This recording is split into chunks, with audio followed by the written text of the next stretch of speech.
SSC 26 কি অবস্থা তোমাদের? দিনকাল কেমন যাচ্ছে? সো আজকে আমরা তোমাদের কিছু বিষয় নিয়ে আলোচনা করব, খুবই ইম্পর্টেন্ট এবং তোমাদের জন্য আশা করি হেল্পফুল হবে। এক নাম্বারটা হলো, এখন আস্তে আস্তে ভয় পাওয়া শুরু করছো তোমরা। হয়তো অনেকের আছে অনেক ভয় লাগতেছে, এটা স্বাভাবিক। তবে কিছু আছে আবার অস্বাভাবিক।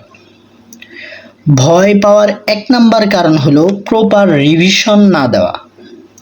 প্রপার রিভিশন না দিতে পারার কারণে তোমার ভয়টা হচ্ছে।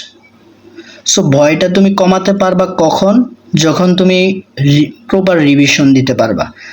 সো বেশি বেশি বেশি বেশি যেগুলো এতদিন পর্যন্ত পড়ো নাই ওগুলো পড়ার দরকার নাই, যেগুলো পড়ছো ওইগুলোই বারবার বারবার রিভিশন দেওয়ার চেষ্টা করো। নাম্বার 2 হলো হতাশা। হয়তো অনেকেই ভাবতেছো যে এতদিন এত কিছু পড়লাম, এখন কিছুই পারতেছি না, দূর।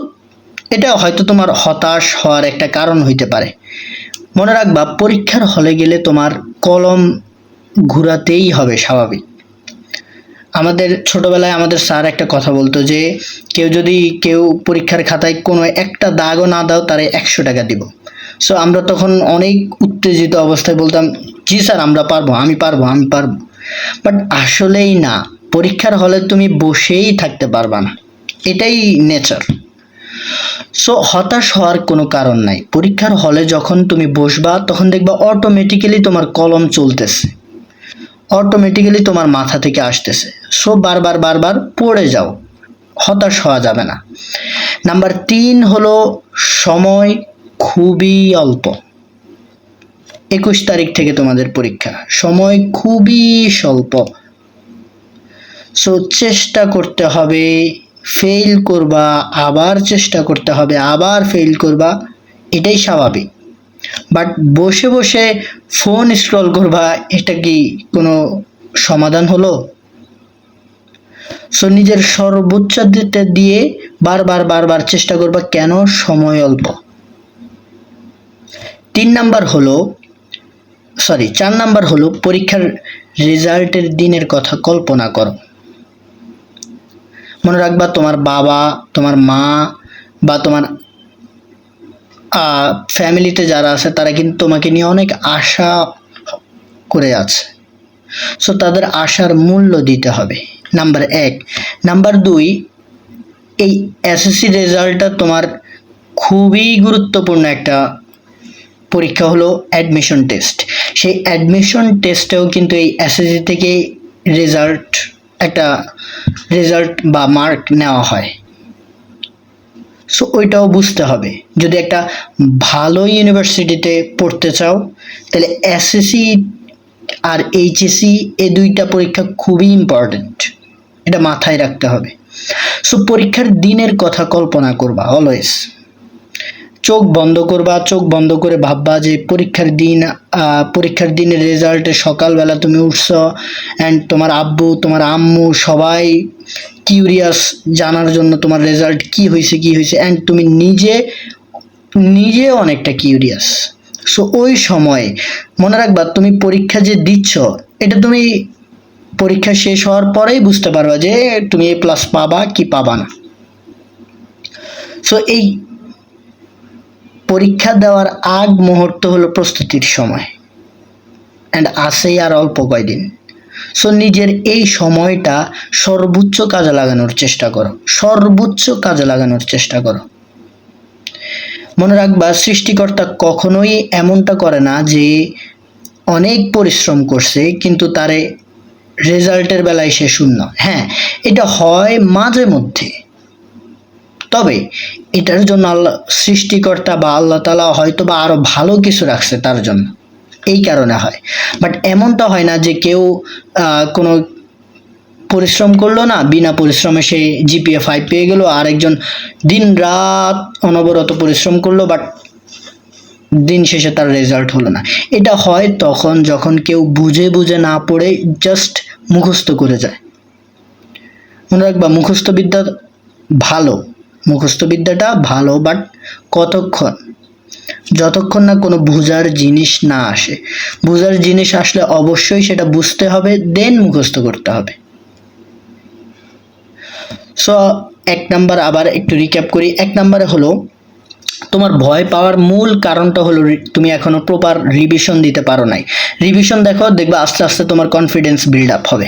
নাম্বার 2 হলো হতাশ হওয়া যাবে না। হতাশ কারা হয়? যারা সৃষ্টিকর্তার উপর বিশ্বাস রাখে না তারা হতাশ হয়। তুমি কেন হতাশ হবা? তুমি বারবার রিভিশন দাও, দেখবা হতাশা অটোমেটিক্যালি কেটে যাবে, ভয় অটোমেটিক্যালি কেটে যাবে। নাম্বার 3, মনে রাখতে হবে সময় খুবই অল্প। সো এই অল্প সময়ে তোমার প্রস্তুতিটা সুন্দরভাবে খাতায় প্রতিদিন সকালে উঠে লিখবা, প্রতিদিন লিখবা যে আজকে কি কি শেষ করবা, অ্যান্ড একটা টার্গেট ফিক্সড করবা। তাইলে দেখবা তোমার পড়া, তুমি 3-4 দিন পড়ে দেখো, দেখবা পড়া খুব দ্রুত আগাচ্ছে। নাম্বার 4, পরীক্ষার রেজাল্টের দিনের কথা কল্পনা করবা, যে আসলে সেই দিন আসলে কি হবে। মার কাছে গিয়ে আমি যদি আনন্দের সহিত বলতে পারি যে আম্মু ভালো একটা রেজাল্ট করছি, বাবার সামনে গিয়ে যদি বলতে পারি যে বাবা ভালো একটা রেজাল্ট করছে, এটার ফিলিংসটাই অন্যরকম। অ্যান্ড মনে রাখবা যে এটা তোমাদের ক্ষেত্রে তো এটা প্রথম বোর্ড পরীক্ষা, প্লাস অ্যাডমিশনে বা ভালো একটা ইউনিভার্সিটিতে পড়তে হলে খুবই ইম্পর্টেন্ট এই রেজাল্টটা, এসএসসির রেজাল্টটা। সো এটার দিকেও এটাও মাথায় রাখতে হবে। নিজের জান প্রাণ দিয়ে চেষ্টা করো, দেখবা সৃষ্টিকর্তা তোমাকে ঠকাবে না। কারণ সৃষ্টিকর্তা তাকেই রেজাল্ট বা সৃষ্টিকর্তা তাকেই পুরস্কার দেয় যে পুরস্কার নেওয়ার যোগ্য। মনে রাখবা এই পৃথিবীর প্রতিটা মানুষই কোনো না কোনো মুহূর্তে কাজ করছে। অ্যান্ড তোমরা তোমার কথা কল্পনা করো, এই পৃথিবীর মানুষের কথা না, তোমার কথাই কল্পনা করো, বা তোমার লেভেলের ছেলে মেয়েদের কথাই কল্পনা করো যে লক্ষ লক্ষ পোলাপাইন তোমার প্রতিযোগী। সো তুমি যে মুহূর্তে ঘুমাচ্ছ ওই মুহূর্তেও কেউ না কেউ পড়ছে। তুমি যেই মুহূর্তে মোবাইল স্ক্রল করতেছ, ফেসবুকের রিলস দেখতেছ, ইউটিউবের রিলস দেখতেছ, সেই মুহূর্তে কেউ না কেউ তোমার প্রতিযোগী, কেউ না কেউ পড়ছে। যেই মুহূর্তে তুমি পড়তেছ ওই মুহূর্তেও কেউ না কেউ পড়তেছে। সো এইটা মনে রাখবা যে তুমি যদি তার টপকাইতে চাও বা তার থেকে আগায় যেতে চাও, তাহলে যে মুহূর্তে সে পরিশ্রম করতেছে ওই মুহূর্তে পরিশ্রম করতে হবে, প্লাস যে মুহূর্তে সে পরিশ্রম করছে না ওই মুহূর্তেও তুমি পরিশ্রম করতে হবে।